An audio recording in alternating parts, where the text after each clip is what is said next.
দীর্ঘ 2 বছর পর ফের বাংলাদেশিদের জন্য পর্যটন বা ট্যুরিস্ট ভিসা চালু করেছে ভারত। রোববার থেকে শুরু হয়েছে আবেদন প্রক্রিয়া। কিন্তু এবার আর আগের নিয়মে ভিসা পাওয়া যাবে না। বদলে গেছে অ্যাপয়েন্টমেন্ট নিয়ম। যুক্ত হয়েছে ওটিপি ভেরিফিকেশন এবং ডকুমেন্ট আপলোডের কড়াকড়ি।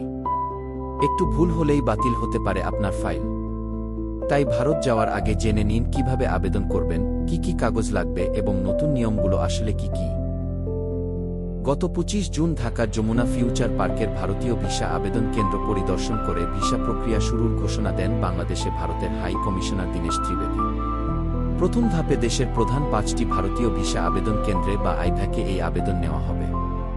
কেন্দ্রগুলো হল ঢাকার যমুনা ফিউচার পার্ক, চট্টগ্রামের পূর্ব নাসিরাবাদ, রাজশাহীর বর্ণালী মোড়, খুলনার ছোট বয়রা এবং সিলেটের সোবানীঘাট। হাই কমিশনার জানিয়েছেন, আপাতত এই 5টি কেন্দ্রে কাজ শুরু হলেও পরবর্তীতে পরিস্থিতি এবং সক্ষমতা বিবেচনা করে দেশের অন্যান্য কেন্দ্রেও ট্যুরিস্ট ভিসা চালু করা হবে। এবার আসা যাক সবচেয়ে গুরুত্বপূর্ণ অংশে।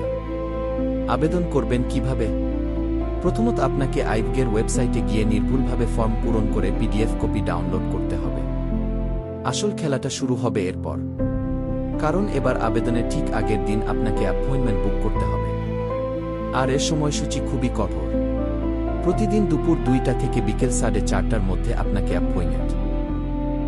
বেদখাম ওয়েবসাইটে গিয়ে আপনার ভিসা ফর্মের ইমেইল আইডি দিয়ে সাইন আপ করতে হবে। মনে রাখবেন 4:30টার পর সাইন আপের কোনো সুযোগ নেই। সাইন আপ করার সময় আপনার ইমেইলে একটি এবং মোবাইলে একটি, মোট 2টি ওটিপি আসবে। এই 2টি ভেরিফাই করার পর আপনার ব্যক্তিগত তথ্য দিয়ে প্রোফাইল সম্পূর্ণ করতে হবে। এরপর লগইন করে আপনার প্রয়োজনীয় সব ডকুমেন্ট আপলোড করে রাখতে হবে। সিস্টেম স্বয়ংক্রিয়ভাবে আপনার তথ্যগুলো রিড করে নেবে। ডকুমেন্ট আপলোড শেষ। এবার আপনাকে অপেক্ষা করতে হবে সন্ধ্যা 6টা পর্যন্ত। ঠিক সন্ধ্যা 6টায় যখন অ্যাপয়েন্টমেন্ট স্লট ওপেন হবে তখন আবার লগইন করলেই সিস্টেম স্বয়ংক্রিয়ভাবে আপনাকে পরবর্তী কার্যদিবসের একটি টাইম স্লট দেখাবে। আপনি চাইলে এটি পরিবর্তন করতে পারবেন, তবে মাত্র একবারের জন্য। স্লট কনফার্ম হলেই অনলাইনে 1500 টাকা ভিসা প্রসেসিং ফি জমা দিতে হবে। মনে রাখবেন আপনার আপলোড করা ফাইলটি যেন মূল পিডিএফ হয় এবং 30 দিনের বেশি পুরনো না হয়। কোনো এডিটেড বা বিকৃত ফাইল দিলে আবেদন সাথে সাথে বাতিল। এবার ঝটপট মিলিয়ে নিন আপনার কি কি কাগজপত্র রেডি রাখতে হবে। পাসপোর্টে কমপক্ষে 6 মাসের মেয়াদ এবং 2টি খালি পৃষ্ঠা থাকতে হবে।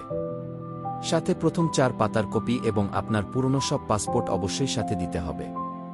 নইলে আবেদন অসম্পূর্ণ গণ্য হবে। 3 মাসের মধ্যে তোলা রঙিন পাসপোর্ট সাইজের ছবি যা ফর্মে স্ক্যান করে আপলোডও করতে হবে। এনআইডি বা জন্ম নিবন্ধন সনদের কপি। এছাড়া বিদ্যুৎ, গ্যাস, পানি বা টেলিফোন বিলের কপি। এগুলো কোনোভাবেই 6 মাসের বেশি পুরনো হওয়া যাবে না। চাকরিজীবীদের ক্ষেত্রে নো অবজেকশন লেটার বা এনওসি। ব্যবসায়ীদের জন্য আপডেট ট্রেড লাইসেন্স এবং শিক্ষার্থীদের জন্য আইডি কার্ডের কপি। এছাড়া $150 সমমূল্যের বিদেশি মুদ্রা এন্ডোর্স বা আন্তর্জাতিক ক্রেডিট কার্ডের কপি অথবা পর্যাপ্ত ব্যালেন্স সহ ব্যাংকের হালনাগাদ স্টেটমেন্ট। অনেকেই জানতে চান ইন্ডিয়ান ভিসা ফি কত। পরিষ্কার জানিয়ে রাখি, ভারত সরকার ভিসার জন্য কোনো টাকা নেয় না। তবে আইভ্যাক বা ভিসা আবেদন কেন্দ্র তাদের প্রসেসিং চার্জ হিসেবে সব ধরনের ভিসার জন্য 1500 টাকা নিয়ে থাকে, যা আপনাকে অ্যাপয়েন্টমেন্ট সময়েই অনলাইনে পেমেন্ট করতে হবে। আবেদন জমা দেওয়ার পর আপনার ভিসা হয়ে গেলে বা প্রসেসিং শেষ হলে আপনার দেওয়া মোবাইল নম্বরে একটি অফিসিয়াল SMS আসবে। সেই SMS পাওয়া মাত্রই আপনি আইভ্যাক কেন্দ্রে গিয়ে আপনার পাসপোর্ট সংগ্রহ করতে পারবেন। দীর্ঘ 2 বছর পর ভারতের ট্যুরিস্ট ভিসা চালু হওয়াটা নিশ্চিতভাবেই লাখ লাখ ভ্রমণ পিপাসু ব্যবসায়ী এবং সাধারণ মানুষের জন্য এক বিশাল স্বস্তির খবর। তবে নতুন নিয়মের কঠোরতার কারণে আবেদন করার সময় প্রতিটি ধাপ খুব সতর্কতার সাথে পূরণ করতে হবে।